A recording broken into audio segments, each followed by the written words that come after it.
Gente, hoje eu queria falar de um tema interessante, talvez o calcanhar de Aquiles do mundo evangélico.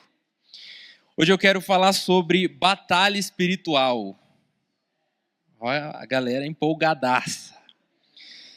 Eu quero falar sobre esse tema porque acredito que esse é um tema muito controverso em vários círculos, nos mais diversos círculos. E o Senhor tem falado comigo a respeito desse tema. E eu não sei você, né? Mas eu vim de um contexto batista. E no contexto batista a galera tem um pouco de medo desse tema, assim. Então não era muito falado, enfim.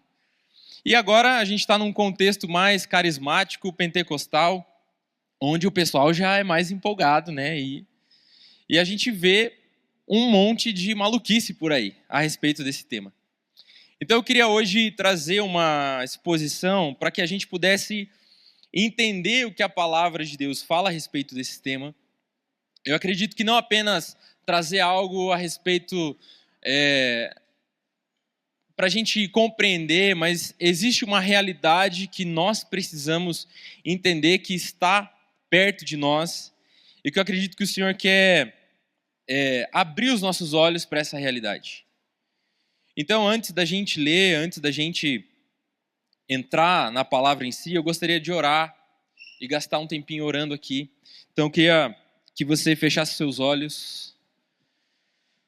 Senhor Jesus, nós entramos na sua presença, Senhor, e nós queremos reconhecer, Jesus, o seu lugar de honra aqui nessa noite, Senhor.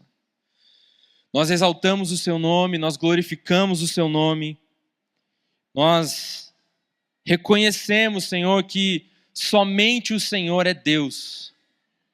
Senhor Jesus, eu oro para que nessa noite o nome de Cristo seja exaltado. E eu oro, Senhor Jesus, para que todo o espírito maligno que se opõe à exaltação do nome de Cristo se retire desse ambiente em nome de Jesus. Eu oro, Senhor Jesus, para que a sua glória brilhe e se manifeste sobre nós aqui.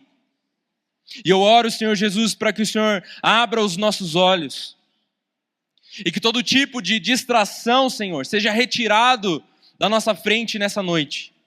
Tudo aquilo que atrapalha a nossa mente, Senhor, de compreender a sua palavra nessa noite. Senhor, nós clamamos o sangue de Jesus sobre nós aqui. Continua conosco aqui, Senhor. É o que nós oramos em nome de Jesus. Amém. Abra sua Bíblia em Efésios capítulo 6.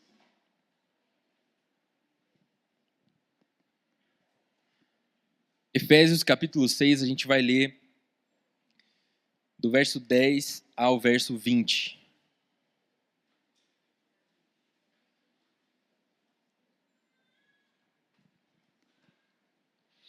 Efésios 6, do 10 ao 20, diz assim: Finalmente fortalecei-vos no Senhor e na força do seu poder. Revesti-vos de toda a armadura de Deus para que possais permanecer firmes contra as ciladas do diabo. Pois não é contra pessoas de carne e sangue que temos de lutar, mas sim contra principados e poderios, contra os príncipes deste mundo de trevas, contra os exércitos espirituais da maldade nas regiões celestiais. Por isso tomai toda a armadura de Deus para que possais resistir no dia mau, e havendo feito tudo, permanecer firmes.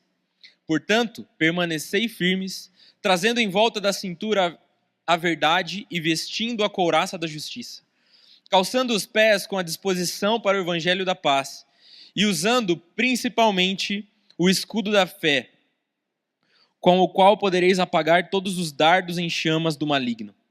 Tomai também o capacete da salvação e a espada do Espírito, que é a palavra de Deus, com toda a oração e súplica, orando em todo tempo no Espírito, e para isso mesmo vigiando com toda perseverança e súplica por todos os santos. E também por mim, para que a palavra me seja dada quando eu abrir a boca, para que possa com ousadia tornar conhecido o ministério do Evangelho, pelo qual sou embaixador na prisão, para que nele eu tenha coragem para falar como devo. Amém. Então, aqui a gente tem a carta aos Efésios, e o contexto dessa carta, Paulo, ele já está na prisão, e acredita-se que nesse tempo ele já estava preso em Roma, já eram ali quase os últimos dias, e ele está preso, e o motivo está descrito na carta. Paulo está preso porque ele estava pregando o evangelho do Senhor Jesus. E por conta da pregação do evangelho, Paulo é preso e ele recebe a visita de Tíquico, que levaria essa carta para os irmãos na cidade de Éfeso. Então ele escreve essa carta com o propósito de encorajar esses irmãos. E é interessante porque Paulo está preso, numa prisão, obviamente, né? Redundante o que eu ia falar, mas enfim, está preso. E ele está escrevendo para encorajar aqueles irmãos, mesmo estando nessa situação horrível, né, e enfrentando as cadeias. E aqui nessa carta a gente vai ver que Paulo, ele de uma forma um pouco mais elaborada do que nas outras cartas, ele está falando muito a respeito da igreja e a natureza da igreja e o que é a igreja. E ele fala também, ele começa a carta falando sobre as bênçãos espirituais que nós temos no Senhor Jesus. Além disso, a gente vai ver como ele vai falar a respeito da posição que nós temos no Senhor Jesus. E ele vai falar também a respeito da unidade da igreja por meio do Espírito Santo. Então, Paulo está ali na prisão, encorajando aqueles irmãos, falando a respeito dessas bênçãos, e ao mesmo tempo relembrando esses irmãos que eles deveriam viver de maneira digna da sua vocação. Essa frase é uma frase que me pega muito todas as vezes que eu leio, porque eu fico imaginando Paulo dentro de uma prisão, pensando naqueles irmãos, dizendo que ele não deixava de orar por aqueles irmãos, e ele está encorajando esses irmãos, e ele está dizendo: vivam de maneira digna da sua vocação.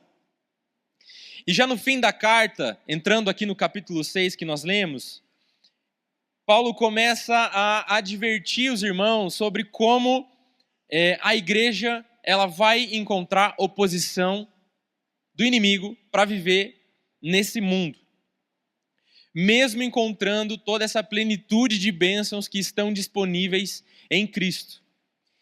E aí ele vai trazer em todo o livro uma noção para nós de como essa batalha ela se desenvolve e de como essa batalha está presente nas nossas vidas. Então isso quer dizer para nós que nós possuímos bênçãos no Senhor, nós temos uma posição no Senhor Jesus, nós temos o Espírito Santo agindo no meio da igreja, que promove essa comunhão entre os irmãos, mas mesmo assim, o que ele está dizendo é que nós vamos ter problemas sérios nessa vida e nesse mundo.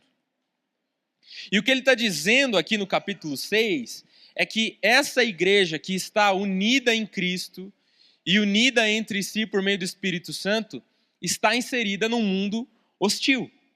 Está inserida num mundo hostil à nossa fé em Jesus.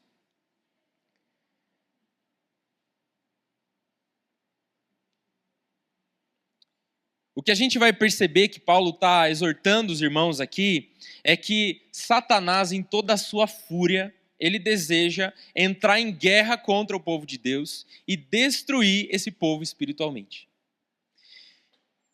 Então ele está encorajando os irmãos, mas ao mesmo tempo ele está trazendo esse alerta para eles, dizendo: olha, nós temos uma posição em Cristo, nós estamos unidos por meio do Espírito Santo, nós estamos vivendo essas realidades, essas bênçãos espirituais disponíveis a nós, mas estejam alertas. Prestem atenção, porque existe uma batalha se desenvolvendo ao redor de nós aqui. E a gente vai ver como Satanás ele vai utilizar uma estratégia.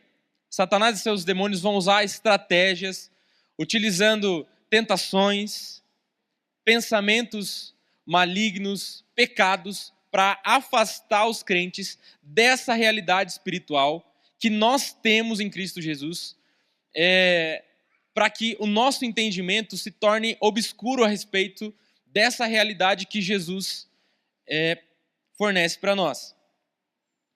Então a gente vai ver no próprio livro de Efésios algumas listas desses pecados que por meio deles, esses espíritos malignos, eles de alguma forma nos envolvem e tentam nos afastar da comunhão com o Senhor Jesus. Então eu quero que você abra em Efésios capítulo 4.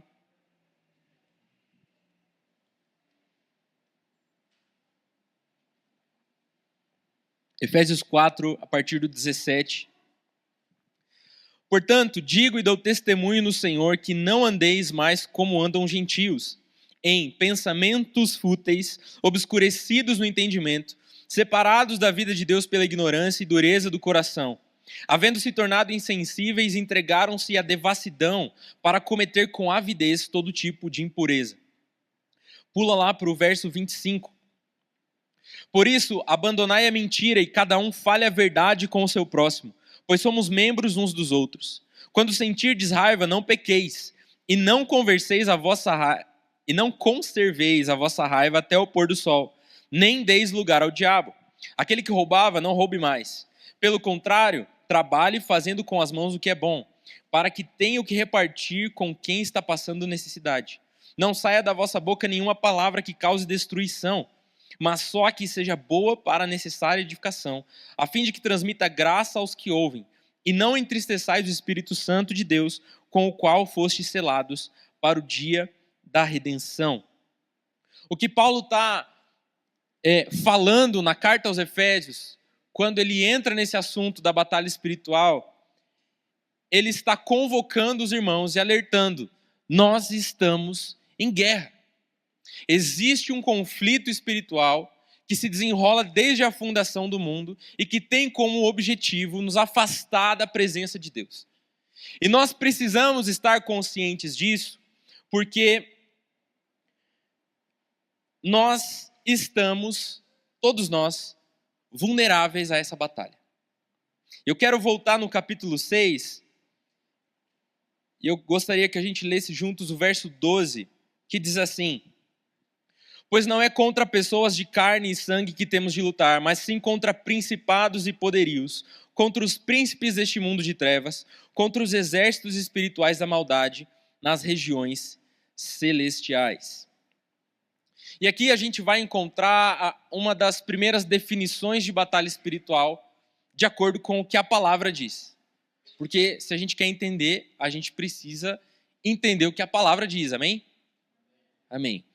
Então a palavra está dizendo para nós que essa luta, essa batalha, ela não é contra pessoas. Ela não é uma luta contra pessoas como nós, mas sim uma luta contra principados e poderios, ou como outras versões dizem, principados e potestades. Então nós sabemos que existe um conflito acontecendo. Mas mais do que saber que existe um conflito acontecendo, nós precisamos entender a seriedade de como esse conflito se desenrola e como esse conflito nos afeta. Quando a gente fala de batalha espiritual, existem muitas questões envolvidas nisso, né? Então hoje aqui a gente vai tentar falar de alguns elementos basilares da batalha espiritual. Mas a gente pode falar tanto da batalha em nível pessoal, como também da batalha em nível estratégico, aquilo que está acontecendo no mundo. E aqui, quando Paulo está falando que a nossa batalha não é contra carne nem sangue, mas sim contra principados e potestades, ele está falando sobre essa realidade espiritual, esse embate espiritual que o maligno traz sobre o mundo e que afeta não somente a nós como igreja, mas afeta todas as pessoas, até mesmo aquelas que não estão na fé.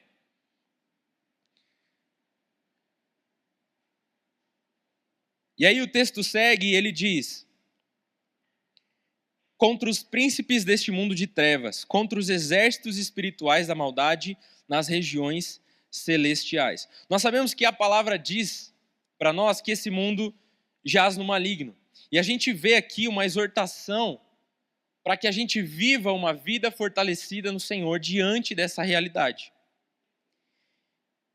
Então, existe uma estratégia maligna de influenciar esse mundo através da cultura, através do pensamento, através de muitas coisas que nos cercam. E essa estratégia tem como objetivo tornar os homens cada vez mais distantes de Deus. Existe uma palavra no alemão, eu não falo alemão, se alguém fala alemão, depois você me corrige. Mas existe uma palavra no alemão que se chama Zeitgeist. Creio que é assim que se pronuncia. Zeitgeist. E essa expressão ela vai se referir ao espírito de uma época.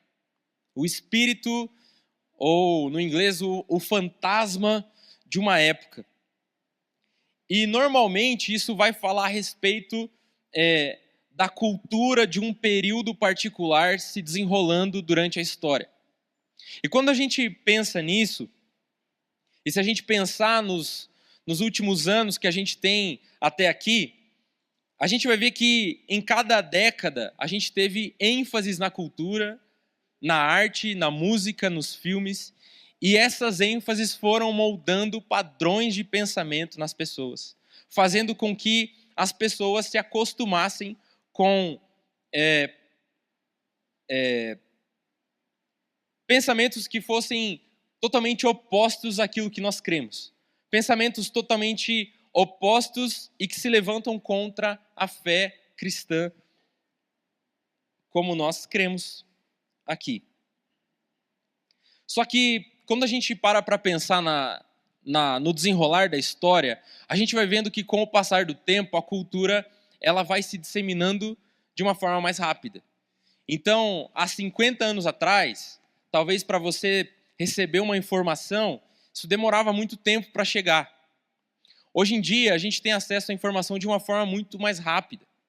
Então, a gente vê como os padrões de pensamento, eles começam a se desenvolver de uma forma muito mais acelerada e a gente se depara com ideias, valores e narrativas que são totalmente contrárias à palavra de Deus, contrárias à nossa fé cristã e que se disseminam de uma forma muito rápida. Então, por exemplo, acho que um grande exemplo que a gente pode pegar desse conceito de o espírito de uma época, eu acho que vem muito da cultura e da arte. Então, se a gente for pensar alguns anos atrás, quando uma banda muito conhecida lançava algum clipe, acho que hoje em dia as bandas nem investem mais em clipe, né? Não sei. Mas antigamente as bandas investiam muito em clipe. E se você queria ver um clipe, você tinha que esperar passar no domingo à noite no Fantástico. Acho que não tem ninguém dessa época aqui, hoje. Samuel foi embora. Então você tinha que esperar isso acontecer. Então os processos para que a gente pudesse entender como a cultura estava se desenvolvendo eram muito lentos. Então na minha época, como se eu fosse muito velho. Mas já no meu tempo, a gente tinha que esperar os clipes passarem na MTV. Então você esperava lá a MTV nem tem mais, né? Mas você esperava passar os clipes na MTV e aí você ficava por dentro do que estava acontecendo. Aí começou bem devagar o YouTube, mas hoje em dia, praticamente todos nós temos uma plataforma individual, personalizada para cada um, onde a gente tem acesso a tudo aquilo que está acontecendo na cultura, acontecendo de uma forma muito rápida. Só que o que a gente não percebe é que essas mudanças que são muito drásticas dentro da cultura, elas vão moldando o nosso pensamento, elas vão moldando a nossa forma de enxergar a vida e o mundo e como as coisas se desenvolvem. E se nós estivermos desligados dessas coisas, se nós estivermos desatentos dessas coisas, essas coisas também não vão afetar somente a sociedade, mas também a igreja. E quando Paulo está exortando esses irmãos aqui, ele está chamando a atenção para que eles entendam que eles estão inseridos num contexto de uma guerra que está acontecendo e que essa guerra tem como propósito afastar o nosso coração de Deus. Eu acredito que hoje, se a gente fosse tentar pensar sobre como esse espírito da época, o espírito da nossa época acontece, eu diria que ele se manifesta de uma forma onde o propósito, a estratégia por trás desse espírito é roubar a nossa atenção, roubar os nossos olhos, roubar a nossa atenção, nossa concentração, nosso foco. 1 João 4,3 diz: "E todo espírito que não confessa Jesus não é de Deus, mas é o espírito do anticristo, a respeito do qual tendes ouvido que havia de vir e agora já está no mundo." Então essa expressão do Zeitgeist no alemão, na verdade a gente encontra um amparo na palavra de Deus que vai dizer que o espírito do anticristo já opera nesse mundo. E o que é o espírito do anticristo? É esse espírito que se levanta contra tudo aquilo que é de Deus. E é também isso que Paulo está afirmando no que a gente leu aqui no verso 12. Ele está falando a respeito dessa consciência que nós precisamos ter a respeito de como Satanás trabalha para nos roubar, para roubar a nossa atenção, para roubar os nossos olhos, para roubar o nosso tempo, para que nós não estejamos próximos de Deus. Então, sim, nós sofremos ataques individuais do diabo. Nós sofremos ataques na nossa vida pessoal. Mas nós precisamos estar atentos porque existe um contexto maior. E a agenda de Satanás não é simplesmente tornar a nossa vida miserável. No sentido, bati meu carro, Satanás está furioso comigo. Ou então você teve um dia super estressante no trabalho, e aí nosso pensamento é: o inimigo está se levantando contra mim. E sim, essas coisas acontecem.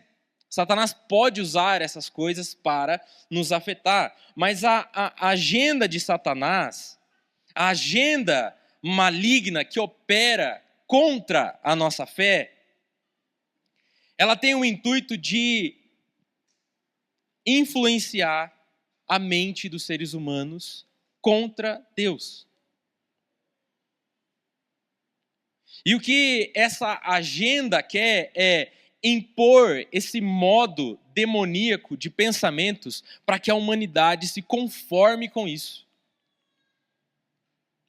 Só que isso é uma realidade muito séria, e que nós não damos atenção. Por quê? Não, batalha espiritual, não quero falar disso porque muito difícil, muita coisa, muito, sei lá. E a gente ignora como se isso fosse apenas um assunto da teologia. Não, esse assunto é muito difícil, vamos falar de uma coisa mais legal. E aí a minha pergunta é: será que toda essa hostilidade que a gente vê com relação a Cristo é simplesmente uma coincidência? Será que toda essa hostilidade com a fé que nós professamos é só uma coincidência?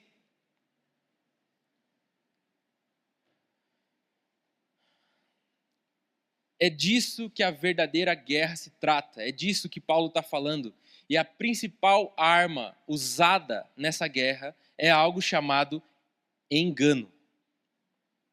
E a própria palavra de Deus já nos adverte que no fim dos tempos, o nível de engano seria muito grande.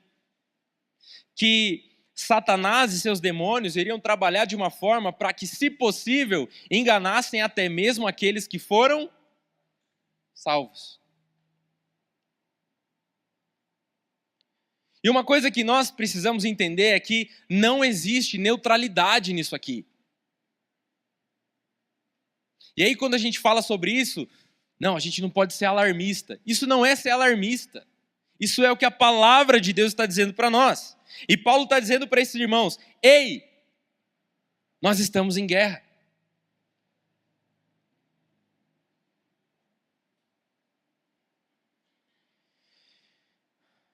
Então nós não podemos correr o risco de abraçar essa cultura e abraçar o espírito dessa época sem que a gente perceba e a gente acabar sendo envolvido naquilo que Satanás está trabalhando para promover nessa terra e nessa era. Eu acredito que a nossa geração é uma das gerações mais bombardeadas. Porque o acesso que a gente tem a tudo que está acontecendo o tempo todo é uma coisa que não para mais.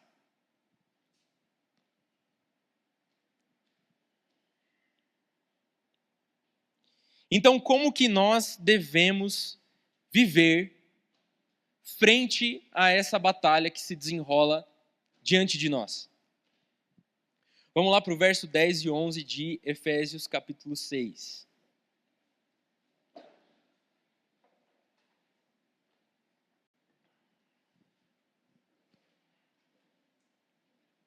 Efésios 6, verso 10. Finalmente, fortalecei-vos no Senhor e na força do seu poder. Revesti-vos de toda a armadura de Deus para que possais permanecer firmes contra as ciladas do diabo. Fortalecei-vos no Senhor e na força do seu poder. Aqui a gente tem uma declaração muito explícita de como nós devemos viver frente a isso. E a única forma de viver nessa batalha em que nós estamos inseridos é sermos fortalecidos no Senhor. E ele vai falar aqui, e você vai ver que nesse trecho que a gente leu, muitas vezes Paulo está falando, permanecei firmes, permanecei firmes. Ele repete isso várias e várias vezes. Por quê? Porque o diabo, ele não ataca de uma maneira óbvia. Satanás é um ser milenar que conhece o ser humano. E aí, às vezes, eu vejo gente falando assim, nossa, mas nos anos 90, ali, o começo dos anos 2000, a gente via muita manifestação e muita gente ficando possessa de demônio nos cultos. E é verdade, a gente via muito mais antigamente do que hoje. Só que se a gente pensar também, a sociedade de 20, 30 anos atrás é muito diferente de hoje. Porque hoje em dia a gente tem uma cultura de imoralidade acontecendo de uma forma muito mais explícita do que era naquela época. Então a gente pode perceber que a estratégia que o mal usa para influenciar o pensamento do ser humano, ela vai mudando conforme as gerações vão passando. E a gente não pode não prestar atenção nessas coisas. A gente não pode viver a nossa fé alheio disso. Então a grande questão é como nós podemos resistir de forma eficaz. E aqui, quando Paulo está falando sobre sejam fortalecidos no Senhor, o que ele está trazendo para nós aqui, tanto para o contexto dos irmãos a quem ele estava escrevendo, quanto para nós, é um convite ao desenvolvimento de uma vida interior. Por quê? Porque essa batalha que acontece desde a criação e a queda e se desenrola até hoje e que vai piorar no cenário do fim dos tempos, é uma batalha que ela não se dá simplesmente no campo daquilo que a gente está vendo, mas ela acontece principalmente internamente. É por isso que Paulo está trazendo uma exortação para os irmãos de que eles deveriam se abster de práticas imorais. É por isso que ele está falando, aquele que mente não minta mais, se afastem dessas coisas, permaneçam firmes na verdade. Por quê? Porque nós precisamos primeiro, antes de todas as coisas, ser fortalecidos na nossa vida interior. Porque esses ataques vão acontecer principalmente no coração, na mente e na vida espiritual de cada um de nós.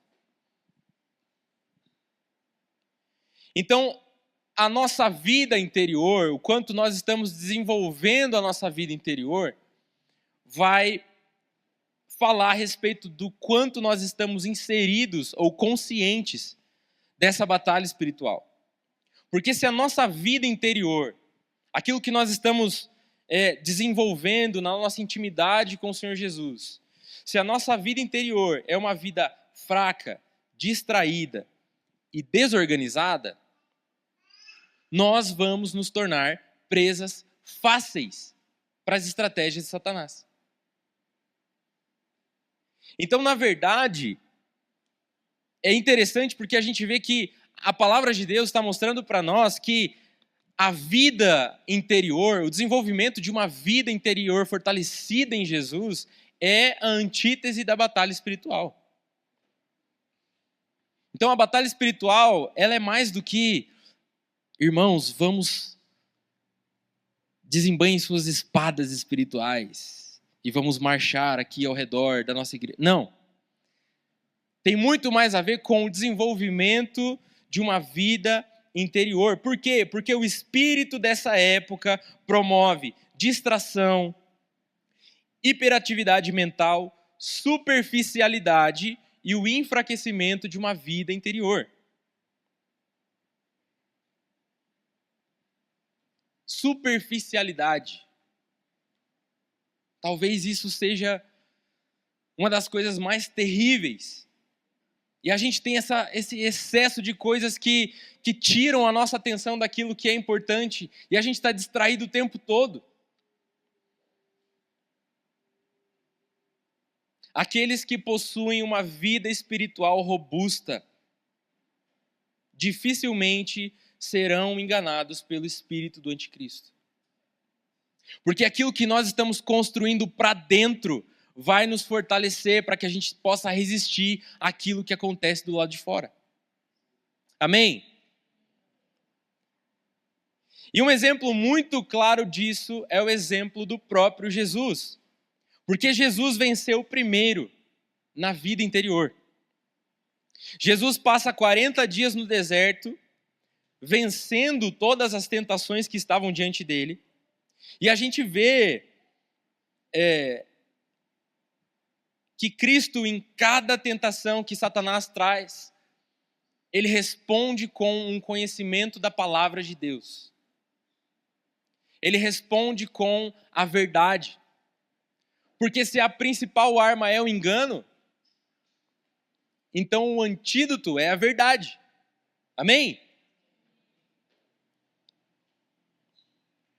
E a gente vai ver na vida de Jesus de forma semelhante no jardim do Getsêmani também. Jesus experimenta naquele momento uma batalha espiritual muito intensa. E a palavra vai mostrar para nós que a alma dele estava numa angústia a ponto de morte e que o seu suor se tornou sangue.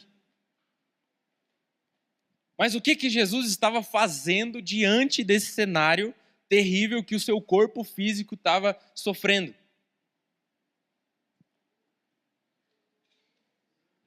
Estava orando. Por quê? Porque é por meio das práticas espirituais que nós vamos fortalecer a nossa vida interior para resistir os ataques de Satanás. Então, quando Paulo ele inicia esse trecho aqui no verso 10, ele está dizendo assim, finalmente. E esse finalmente aqui, ele não está somente concluindo o raciocínio que ele está construindo ao longo da carta aos Efésios. Na verdade, ele está usando uma expressão no grego aqui que não indica somente a parte final, mas indica também o a partir de agora. E o que Paulo está trazendo aqui? O que ele está falando aqui? A partir de agora, vocês vão entrar numa batalha contínua que vai se desenrolar até que o Senhor retorne. Então, irmão, não tem escapatória. Amém? Que encorajador, não é mesmo?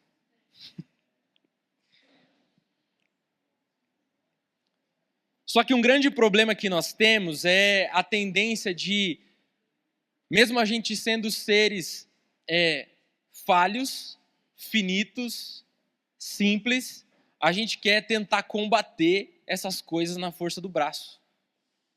E a gente quer combater essa oposição do inferno sobre nós sem passar pelo caminho do desenvolvimento de uma vida interior. E eu gosto muito do verso 13, porque ele diz assim: por isso, tomai toda a armadura de Deus, para que possais resistir no dia mau, e havendo feito tudo, permanecer firmes. Aqui, nesse verso, Paulo está usando uma expressão, Cebolinha está pregando. Está usando uma expressão no grego que se chama poneros, que é um conceito de mal relacionado com o diabo e os seus demônios. E quando ele diz dia mau, ele não está falando simplesmente de um dia de 24 horas. Ele está falando de um período longo, um período maior,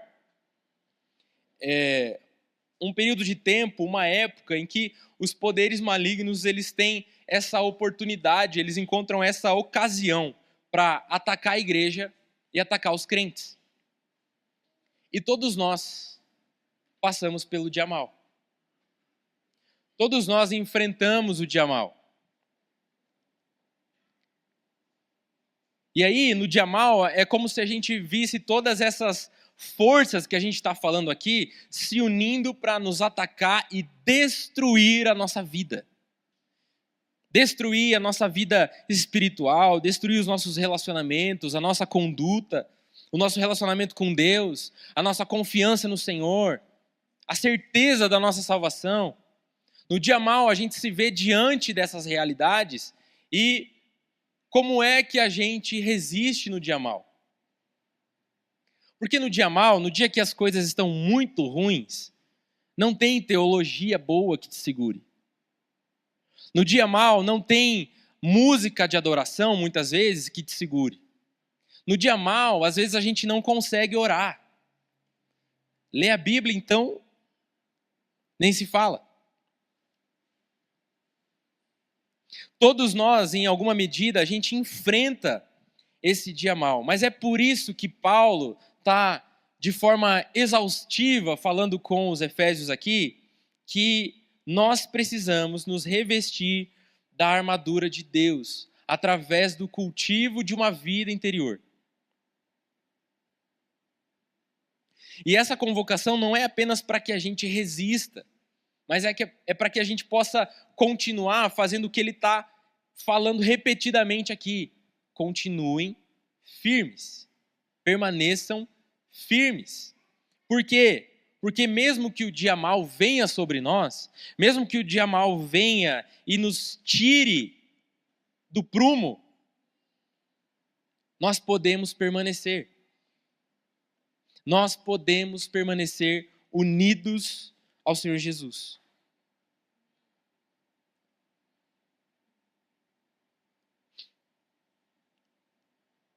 Se nós queremos nos apresentar adequados ao Senhor, nós precisamos nos voltar a Ele. Não existe possibilidade da gente se desconectar do Senhor, a gente abraçar a cultura dessa época, abraçar o espírito dessa época, envolvido com um monte de coisa que não tem nada a ver. E a gente pensar que a gente vai permanecer de pé no Senhor. Irmãos, nós estamos em guerra. Isso não é um conceito da palavra que eu estou trazendo aqui para apresentar. Isso é uma verdade que nós precisamos entender. Nós estamos diante de dias onde os céus do Brasil estão sendo movimentados. Esse feriado em específico não é simplesmente um feriado. E aí normalmente os crentes vão para o retiro. E aí o mundo vai lá e celebra todo tipo de moralidade. E a gente cria essa separação. Nós estamos diante de uma realidade extremamente hostil à nossa fé. Só que isso precisa entrar no nosso coração, por quê? Porque a única maneira de nós permanecermos firmes diante dessas forças malignas que tentam destruir a nossa vida é se nós construirmos uma vida espiritual firmada no Senhor Jesus. 1 Coríntios 10, 13 diz assim: não veio sobre vós nenhuma tentação que não fosse humana, mas Deus é fiel e não deixará que sejais tentados além do que podeis resistir. Pelo contrário, juntamente com a tentação, providenciará uma saída para que a possais suportar. E aqui a gente vê Paulo em outra carta, falando a respeito dessa realidade, mas ele está trazendo para nós um exemplo de existe uma batalha, existe uma luta, existe uma questão que se apresenta diante de nós, mas mesmo quando isso acontece, existe um recurso dado a vocês para que vocês possam resistir no dia mau. E aí a gente entra na parte aqui do capítulo 6 de Efésios, onde Paulo começa a falar sobre a armadura do Senhor. Então vá comigo para Efésios 6, a partir do 14.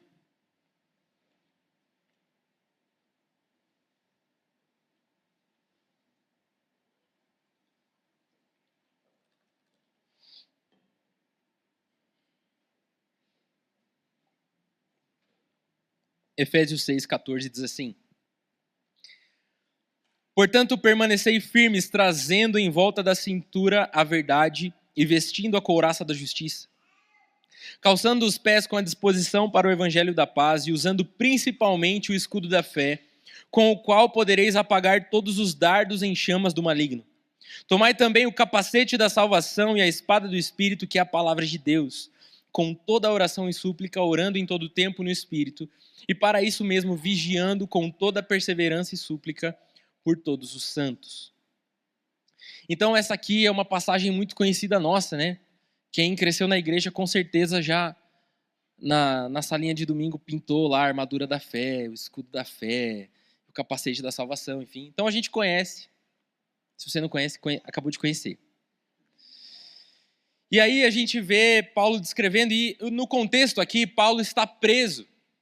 E Paulo está preso numa prisão romana. Então ele está ali preso, acorrentado com os soldados romanos. Então ele está vendo aqueles soldados trajados ali. E ele está trazendo essa imagem que ele está vendo diante dele, dos soldados ali que estão acorrentando ele. Filipenses 1:13 diz assim: de maneira que minhas cadeias em Cristo se tornaram conhecidas de toda a guarda pretoriana e de todos os demais. A guarda pretoriana é aquela guarda que a gente sempre vê nos filmes, aquela armadura vermelha lá e tal, né? E aí ele está pegando esses elementos conhecidos da época para descrever como essa armadura se apresenta a nós. E aqui a gente normalmente encontra um monte de ideias a respeito da armadura da fé, né? Então tem gente que fala assim, você tem que todos os dias pela manhã vestir a armadura da fé. Então a armadura de Deus, né? Tô falando a armadura da fé, mas é a armadura de Deus. Então você tem que vestir a armadura, você tem que colocar o cinto, você veste a couraça da justiça, você se prepara para viver o seu dia. Só que não é nesse sentido que Paulo está falando. Não é, né? Aí tem gente que fala, não, aí antes de dormir você tira a armadura e no outro dia você veste ela de novo. Não é assim, tá? Se você gostava disso, desculpa quebrar aí a sua visão sobre batalha espiritual. Mas ele está trazendo esses elementos que estão diante dele justamente para que os irmãos pudessem ter uma visão do que ele está querendo falar. Então ele está falando sobre o cinto da verdade, a couraça da justiça, mas se a gente tirar os elementos ali do soldado, a gente vai ver que esses elementos que ele está falando são questões que dizem respeito à construção dessa vida interior no Senhor. A construção dessa vida interior forjada num relacionamento com o Senhor Jesus. Com certeza, Paulo também está fazendo uma alusão a Isaías 59, onde vai descrever o Senhor como um guerreiro, e ele vai falar desses adereços também. Então, essa figura de Deus como guerreiro, por meio de Cristo, é passada para nós também.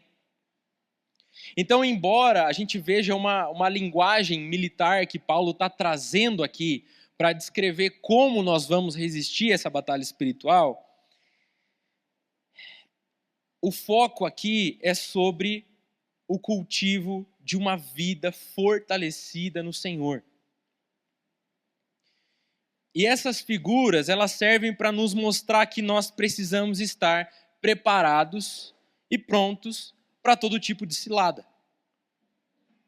Então, um soldado, ele não vai entrar num combate, numa batalha, sem primeiro verificar se todo o equipamento dele está em ordem, se está limpo, se está tudo certinho ali.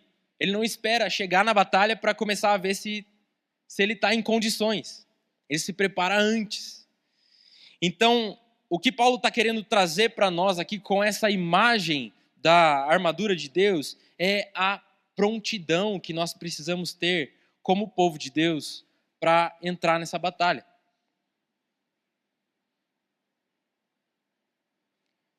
E como que nós fazemos isso?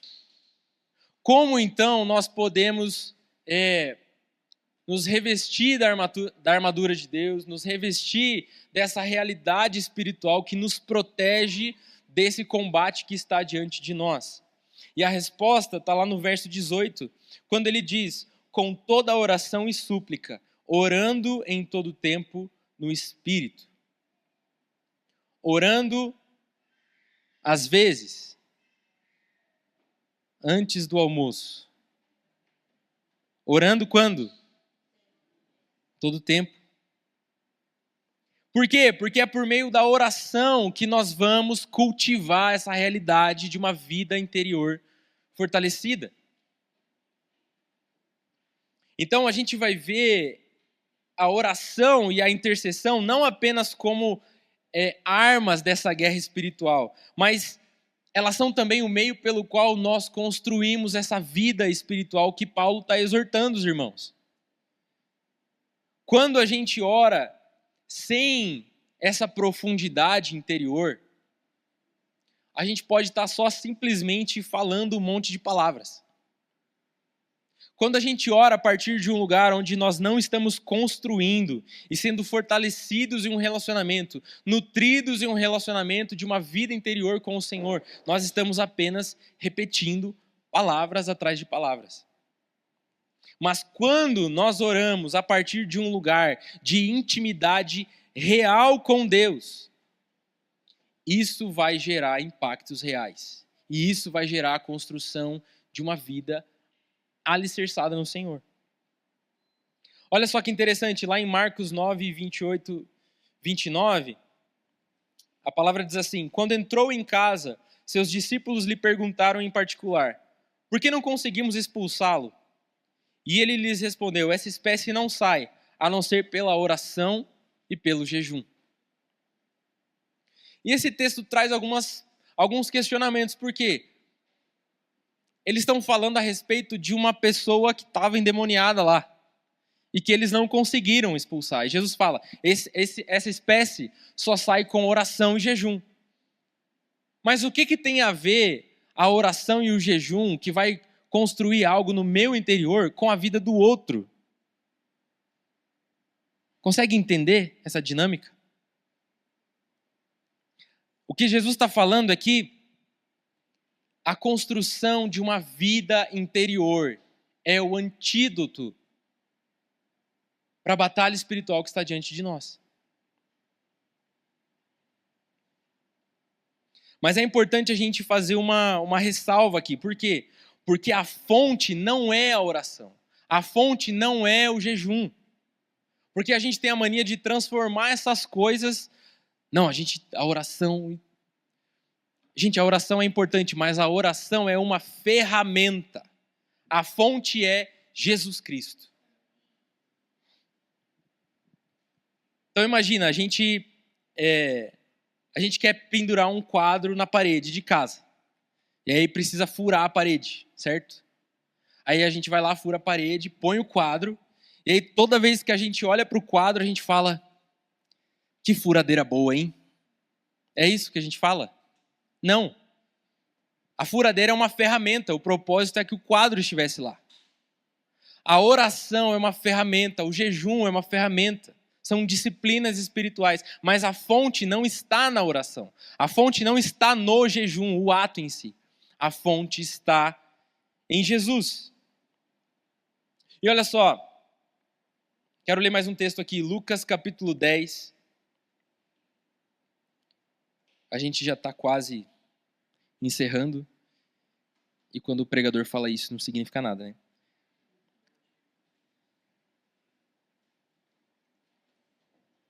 Lucas 10, 17 a 20 diz assim: E os 72 voltaram alegres, dizendo: Senhor, até os demônios se submetem a nós, em teu nome. Ele lhes disse: Eu vi Satanás cair do céu como um raio. Eu vos dei autoridade para pisar serpentes e escorpiões, e autoridade sobre todo o poder do inimigo. Nada vos fará mal algum. Contudo, não vos alegreis, porque os espíritos se submetem a vós, mas porque vossos nomes estão escritos no céu.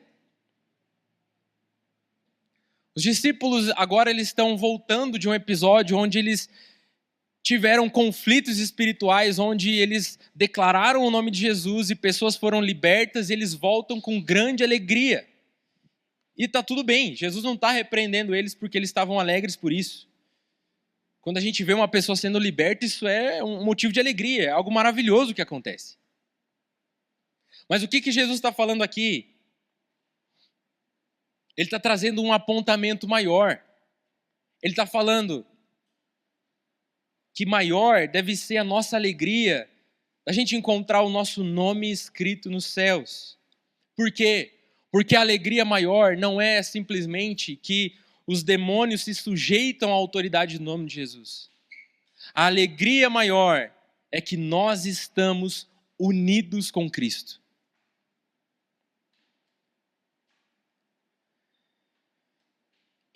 É através da nossa união com Cristo, por meio do Espírito, que isso se torna possível.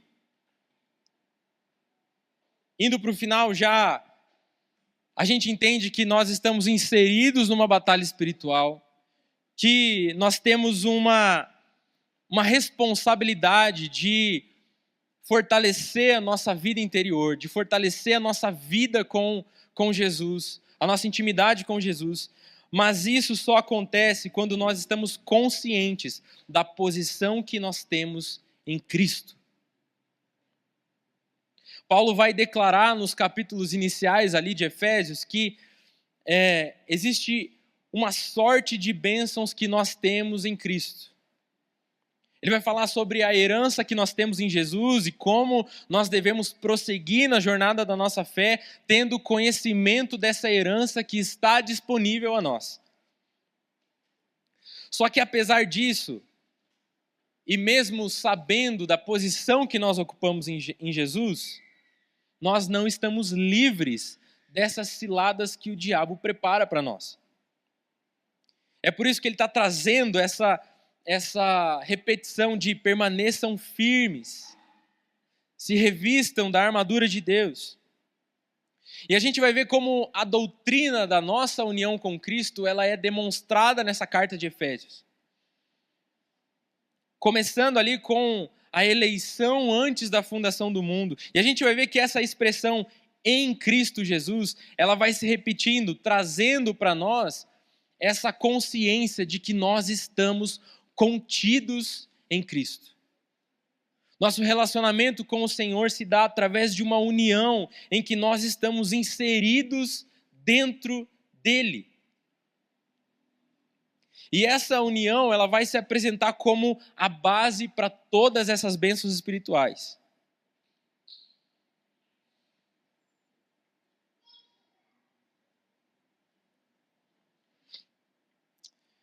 A banda pode subir já.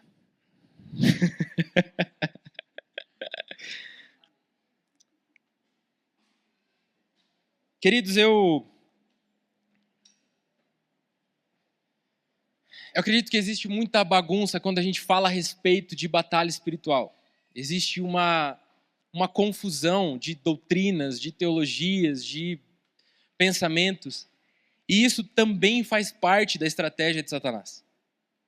Essa confusão que nós temos a respeito de como que a gente entende, como que isso se desenvolve, como que a gente lida com libertação. Essa confusão também faz parte da estratégia de Satanás.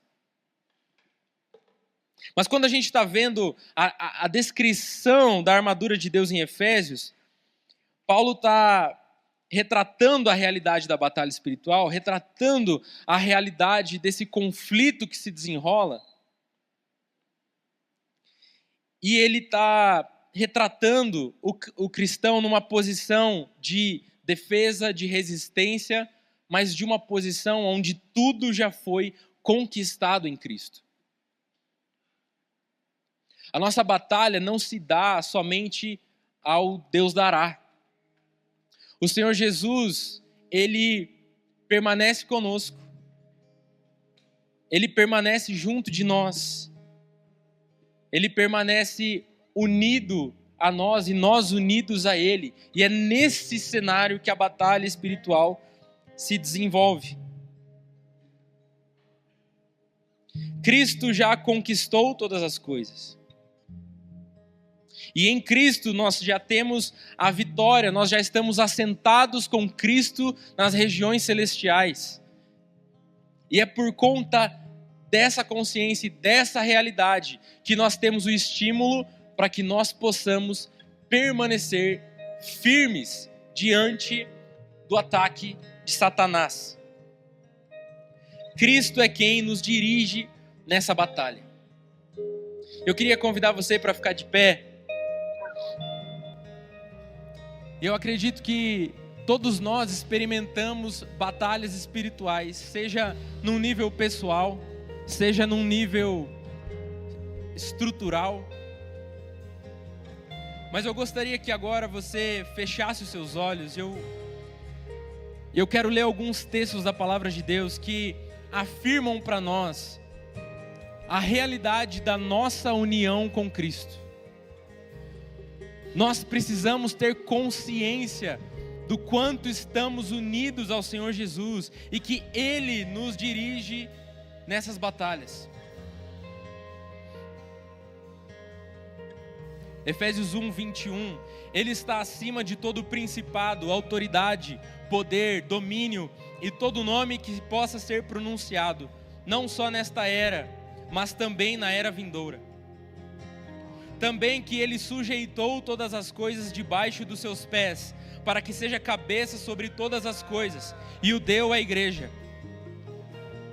Ele vos deu a vida, estando vós mortos nas vossas transgressões e pecados, nos quais andastes no passado, no caminho deste mundo, segundo o príncipe do poderio do ar, do espírito que agora age nos filhos da desobediência, entre os quais todos nós também antes andávamos, seguindo os desejos carnais, fazendo as vontades da carne e da mente, e éramos por natureza filhos da ira, assim como os demais. Mas Deus, que é rico em misericórdia, pelo imenso amor com que nos amou, estando nós ainda mortos em nossos pecados, deu-nos vida juntamente com Cristo.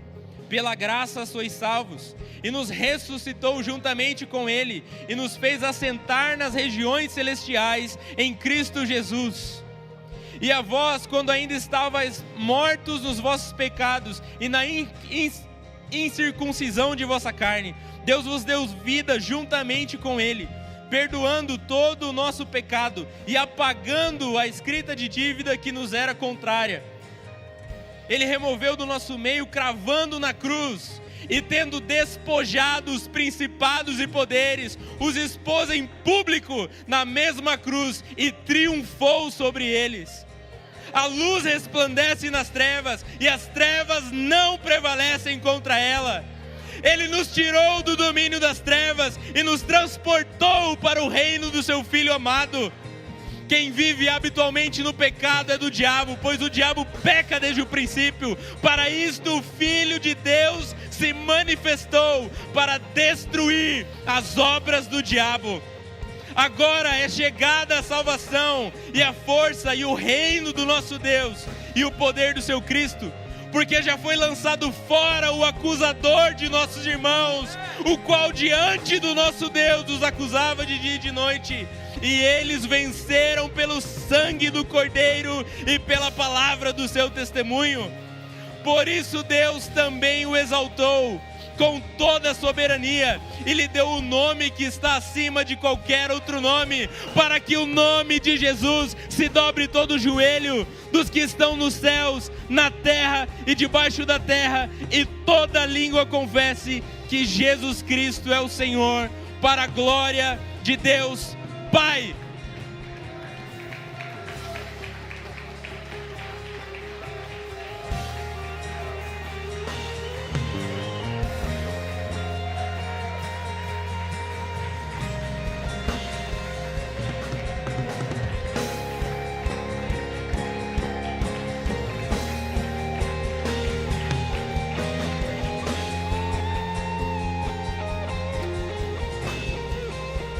Senhor Jesus, nós entramos na sua presença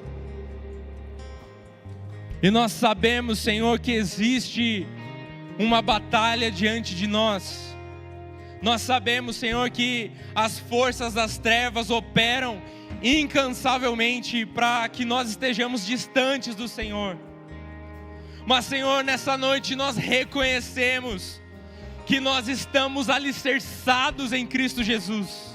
Nós reconhecemos que estamos posicionados em um lugar de vitória, estamos assentados com Cristo nas regiões celestiais, e nós não precisamos mais temer nada, Senhor. Senhor Jesus, eu oro por todos aqueles que têm passado por qualquer tipo de conflito espiritual. Senhor Jesus, eu oro para que o Teu Espírito Santo caia sobre nós aqui nessa noite, e para que todo tipo de conflito que se desenrola na alma, na mente, no coração, seja totalmente levado cativo com Cristo agora. Nós sujeitamos, Senhor Jesus, todo cativeiro, e nós declaramos o sangue do Senhor Jesus sobre nós. Senhor Jesus, eu oro por todo conflito na mente, todo aquele que tem passado por crise de ansiedade e depressão nesse ambiente, Senhor. Nós repreendemos em nome de Jesus, mas nós também declaramos a posição que ocupamos, assentados com Cristo nas regiões celestiais. Senhor, nós declaramos a nossa confiança na Sua palavra, nós declaramos a nossa confiança no sangue do Cordeiro. E, Senhor Jesus, nós oramos para que o Senhor fortaleça o nosso espírito, que o Senhor nos fortaleça em nosso homem interior. Nós oramos, Senhor Jesus, para que a nossa vida esteja totalmente alicerçada em Ti.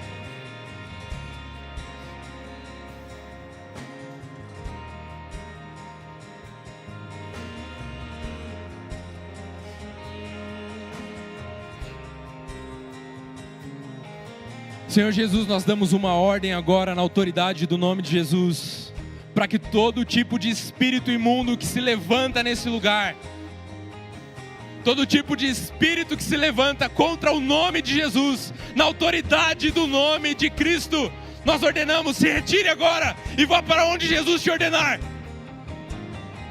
Nós clamamos o sangue do Senhor Jesus sobre nós nessa noite. Senhor, nós declaramos no nome de Jesus liberdade aos cativos nessa noite.